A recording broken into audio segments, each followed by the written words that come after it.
నిద్రమాత్రలు మింగిన గాయని కల్పనకు కేపీహెచ్బీలోని ఆసుపత్రిలో చికిత్స కొనసాగుతోంది. ఆమె ఆరోగ్య పరిస్థితి నిలకడగా ఉన్నట్లు పోలీసులు తెలిపారు. పలువురు గాయకులు ఆసుపత్రికి వచ్చి కల్పనను పరామర్శించారు. సునీత, గీతామాధురి, శ్రీకృష్ణ, కారుణ్య తదితరులు కల్పన ఆరోగ్యం గురించి వైద్యులను అడిగి తెలుసుకున్నారు. నిన్న సాయంత్రం గాయని కల్పన నిద్రమాత్రలు మింగారు. స్థానికుల నుంచి సమాచారం అందుకున్న పోలీసులు కల్పన ఇంటికి వెళ్లి తలుపులు బద్దలు కొట్టగా అప్పటికే అపస్మారక స్థితిలో ఉన్నారు. వెంటనే సమీప హోలిస్టిక్ ఆసుపత్రికి తరలించి చికిత్స అందిస్తున్నారు.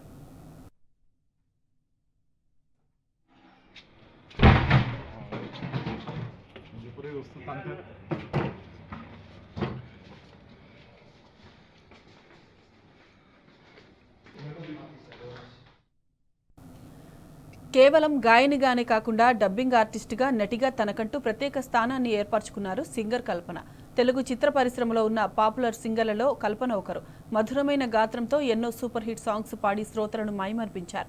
AR Rahman, Ilaiyaraaja, SP Balu, KV Mahadevan, Chitra వంటి ప్రముఖులతో కలిసి పనిచేశారు.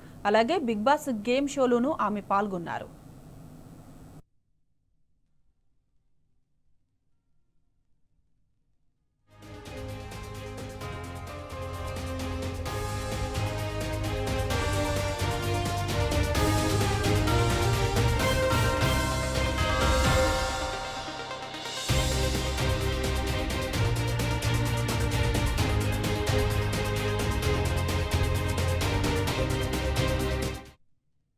నిద్రమాత్రలు మింగిన గాయని కల్పనకు కేపీహెచ్బీలోని ఆసుపత్రిలో చికిత్స కొనసాగుతోంది. ఆమె ఆరోగ్య పరిస్థితి నిలకడగా ఉన్నట్లు పోలీసులు తెలిపారు.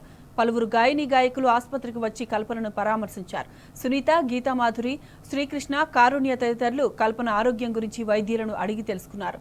నిన్న సాయంత్రం గాయని కల్పన నిద్రమాత్రలు మింగారు. స్థానికుల సమాచారం అందుకుని పోలీసులు కల్పన ఇంటికి వెళ్లి తలుపులు బద్దలు కొట్టగా అప్పటికే అపస్మారక స్థితిలో ఉన్నారు. వెంటనే సమీప హోలిస్టిక్ ఆసుపత్రికి తరలించి చికిత్స అందిస్తున్నారు.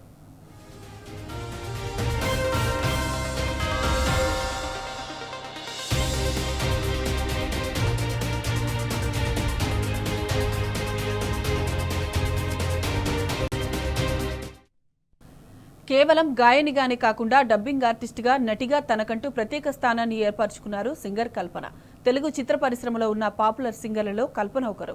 మధురమైన గాత్రంతో ఎన్నో సూపర్ హిట్ సాంగ్స్ పాడి శ్రోతలను మైమర్పించారు. AR Rahman, Ilaiyaraaja, SP Balu, KV Mahadevan, Chitra వంటి ప్రముఖులతో కలిసి పనిచేశారు. అలాగే బిగ్ బాస్ గేమ్ షోలోనూ ఆమె పాల్గొన్నారు.